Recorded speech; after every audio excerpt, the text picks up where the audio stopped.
run game again help you guys Saturday at Cal? Yeah, it was great to see him use his legs, right, to extend some plays.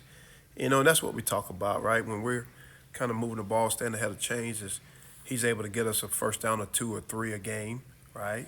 And just being smart, like you saw, he slid and get down. So that was good to have him do that. I say he was saying it was probably more on him the past few weeks than the coaching staff in terms of deciding when to Yeah. run or not. He said he was kind of just staying back there. Yeah. Is that something you guys had talked to him about? Or, hey, use Just your legs a little bit more. really, my message to him is, man, just trust your eyes, right, and just keep us ahead of the chains. And I'm glad he took that as being using his legs, right? And I thought he was very smart with the football, not putting it in jeopardy when he was throwing it. And then obviously the extension of those scramble runs. Yeah. When you look back at the O-line, how much did they jump from one game to the Yeah. next? And the guys have been doing really good all year, right? And so I look at what happened at Carolina as being kind of an outlier, more so than a norm. And, there were some things schematically that we adjusted to make sure that we didn't have the same issues maybe arise. And they're a powerful group too, right? And so I was proud of them how they responded. Wake Forest is one of the best scoring defenses in the ACC. That was not the case last weekend, though. What did you learn from watching that tape against Florida State? That was an anomaly, honestly, right? I think there were some opportunities where I think it was in the third quarter, still a tight ball game. And then there were some plays made that hadn't been made against Wake Forest. Their guy missed a tackle here or there that sprung a big play that they had made those tackles, right? So kind of like, as I'm saying with the Carolina game, that my old line and guys have been really consistent with protecting the quarterback. Wake Forest has been consistent with tackling, right, and it's eliminating big plays. So I take it as they will get that corrected, right, when they come in here Saturday night, and it's going to be a good test of us, right, continuing to improve our execution, because that's what it's really going to take. This outfit, this team of Wake Forest, I mean, they're gritty and they're talented, and they're well coached defensively for a staff that's been there the short time, and they get after it, right? They want to play in your backfield and create negative plays to get you off schedule. I'm sorry. What did they do against SMU? They kind of shut down their running game. Yeah, they got after the quarterback, right? And then their D-line does a good job in their stunts and movements, right, of creating some penetration, taking you off of double teams, and they cause SMU running back to stop his feet, and then they can rally and get to tackle him.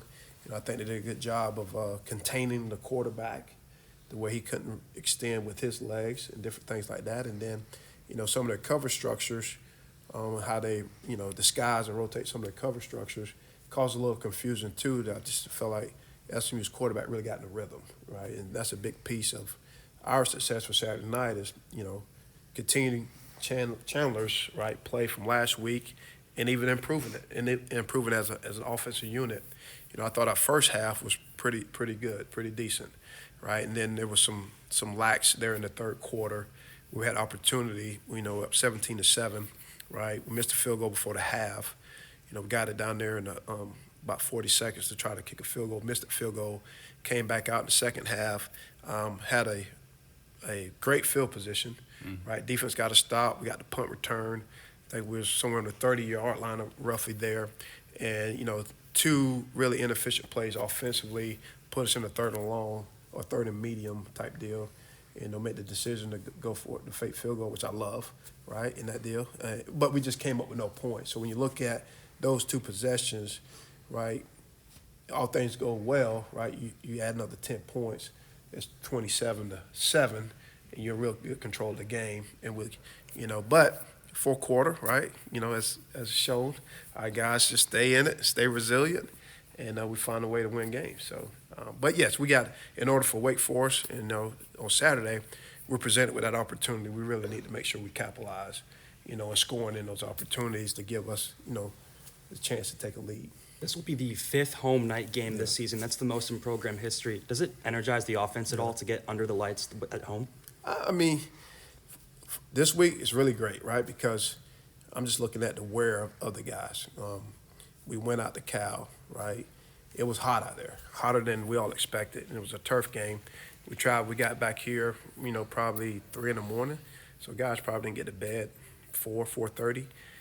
So we're starting to, as the accumulation of the week goes, it's really beneficial to have that later kick on Saturday for recovery time.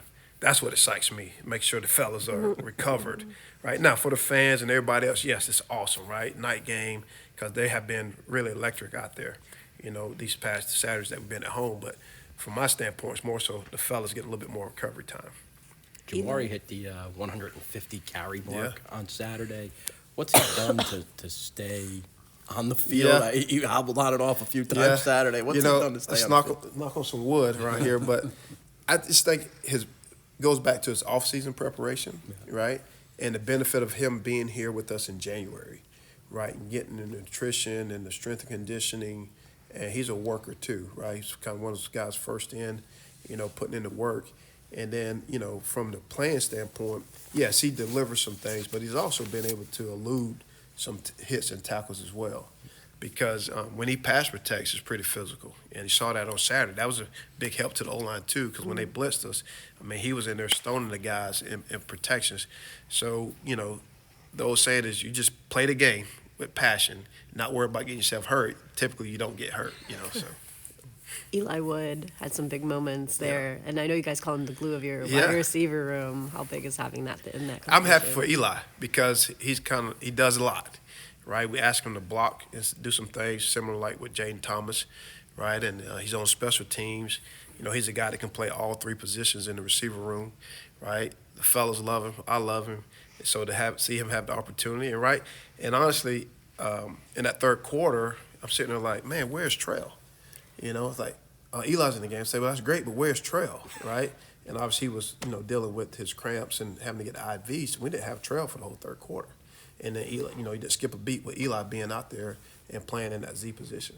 So. What does having Ross back mean to the offense? Yeah, I think you saw that as well, right? Because, early in that game, right, he made a big play for us on third down, right? Some other touches that he had that, we missed him against Carolina. In the slot, right? Because offensively, the slot receiver has a lot of opportunities for us offensively, and then the return game, right? He had a big punt return. Now, Jaden against Carolina did the same, but having Cam out there, there were some kickoffs that they kicked out or tried to kick away from him. So I think he impacts it in multiple ways. Chandler Morris is a confident guy. In July, he said he didn't come here to win 6 games. Correct. How important is it to have a guy wearing the captain's patch who was so confident this late in the season as you guys reach your goals? Yeah. And he's one of many, right, on this team. And that's what attracted all of us to him, right? Not only just his play, his previous year at North Texas, but the confidence and aura that he brings because he's been there, he's done it, right? He's been in some battles. He's been a part of a program that got to the college football playoff and kind of understanding what that looks like. And obviously he wants a taste of it for himself as being the guy. But just – as a quarterback, you want that type of belief out of your quarterback. And the team has a couple of guys like that. Jaden Thomas, defensively Mitchell Melton. Yeah. How important is that championship pedigree as you guys chase your goals here? Yeah.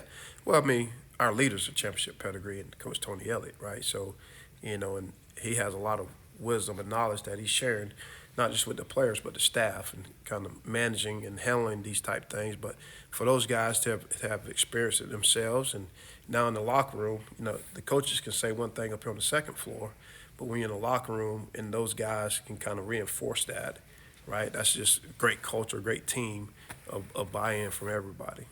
Did you happen to see his tape, his first start against Baylor? I did not. No, Okay, sir. I was just wondering. Yeah. Pete put up some incredible numbers, Yeah. and I was just Well, you know wondering what? that was like. He still has that in him, and looking forward to, here on Saturday night, of him playing really well for us. And Yeah. I know a lot of focus of the guys who's won championship, but when you're looking at the spine of the team, the foundation of the team you guys have built, you have guys who've dealt with adversity, who have been on the other side of close Yeah. games. How much have their experiences also helped kind of humble the basic atmosphere of the Yeah. team as well? Well, yeah, it's humble, yes. I think there's just a hunger, right, to win and understanding that is a very small margin in winning and losing because these games that we have won here recently, right, could have been just as opposite in previous years where we didn't make those plays in the fourth quarter or wasn't able to finish the game to have the opportunity to win those. So that's just their growth, and they're just, I guess referring back to their experiences of growing and, okay, why didn't that happen for us, right? Was it preparation? Was it, the competitive stamina, the finish, or the belief, right? And I think that's one of the strongest things is the belief. Like, there's not a moment in the course of the game where I'm sitting there saying, man, the guys look like they're out of this thing. Or, talking with the guys throughout the game or at halftime, and it's nobody got a look on their face of concern, right? Had that look been there before? Of course it has, right? That's just human nature, but you don't see that now. You don't feel that. And it's just like, okay, hey, yes, we want to, obviously, you would love to cruise to a victory, right? But I think nowadays, right, some of those opportunities are very minimal, right? Rosters are kind of distributed out different ways, and, we're the hunted, right? So we're going to get everybody's best effort, and we got to thrive in that, understanding that now that small margin of detail of my preparation, right? I can't have a lapse in my preparation during the course of the week. And not just the players, just us as coaches as well, and trying to find that inch, right? What is that separation to give our guys the best opportunity to go win on Saturday night? And it could be an alteration in the practice. It could be schematically, like in the weight room, what do we do in the weight room to make sure they recover up the right way? So it's everybody's hands in this to make sure that, the players are prepared and the coaches are prepared to give us an opportunity to win on Saturday. I know you guys tried to get Noah Vaughn back in. Yeah. He got banged up I know, again. man. I hate that for him. How much are you guys going to need Whaley to be good Yeah. down the stretch here behind Jabari? Absolutely. And, Whaley has maximized his opportunities when he's gotten them. There were some good runs out there Saturday. There was a good third down run where he had to beat kind of the unblocked guy, and he did, and he got us a first down. He caught the ball out the backfield. So he has that ability, right? Now he's getting to capitalize and get more opportunities because of, X Brown, and then we see where Noah's at. But Harrison, this time of year, the weather changes, gets a little cooler. He's got a little bit more girth to him too, right? So you get two guys with him and Jamari that can just kind of go in there and just keep pounding at it and just see how willing the defenses want to be and tackle them. I was going to say, he's got a lot of cold weather experience. Yeah. Illinois, Yeah. Wyoming. Yes. Is that good to have this time of year? Absolutely, because the ball, right? And, kudos to the defense and their ability to take the ball away from people. And then we've done a good job of not turning it over. And, turnover margin, right? Obviously major indicator for winning and losing. And then you look at this time of the year, right? Like you said, naturally it gets a little colder, right? Guys may want to put on a layer or two. Well, now, we're not a big fan of wearing sleeves because I think it can make the ball slippery and things like that. But he's a guy that's been in that environment, right? He has really good ball security. And, that's just another piece that we talk about as we go down the stretch.